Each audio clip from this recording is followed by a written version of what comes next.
Assalomu alaykum ahli YouTube kuzatuvchilari. Hop, biz Qirg'iziston Respublikasidamiz. Qorabolta shaharchasidamiz. Hop, biz bu obyektimizga yetib keldik.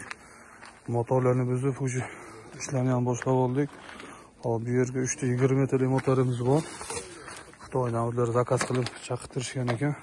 Ular bittasi va ikkinchisi, uchinchisi ishlargacha Xitoydan o'zlari zakaz qilib chaqirtirishdi. Mana isparitli voblarimiz. Bittasi, ikkitasi. Mana uchinchisi. Komplektimizda hamma narsa Xitoydan olib kelishib o'zlari. Xizmat ko'rsatishga keldik. 20 ming motor o'rnatishga. Motorni voblarni, isparitlarni, konsatlarni uslab kelishibdi. Hattoki ishlarni ham Xitoydan chaqirtirishgan. Ishlar ham hammasi noldan yig'ilarkan. Mana yerda zapchastlari. Ishning ruchkalari hamma yo'q o'shatda ekan. Hop, mana relslarimiz, hattoki lenta, penta, pripoy hamma narsasigacha yuraveradi. Xitoylik akalarimiz yaxshi. Bu yaxshi.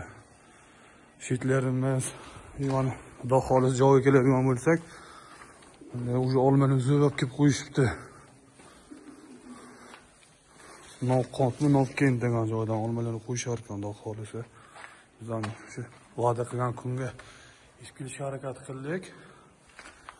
Xudo xolisa ishni boshlab oldik, mana olmalarni o'zi terib qo'yishibdi. Chunki bu yerda olma muammo ekan, bizdan oldin olmani olib qo'yishibdi. Bahor ishlash jarayonini, yig'ish jarayonini boshlab oldik. Video obzor qilib beramiz. Bu yerda birinchi kamera, bu yerda chap qo'lli ikkinchi kamera, ro'paramizda uchinchi kamera. Yana xudo xolis yurg'izib, tekshirib, ishlash jarayonini yana video obzor qilib beramiz. Bularni kuzatib turinglar, ketgan vaqtingizga rozi bo'linglar. Hammaga rahmat.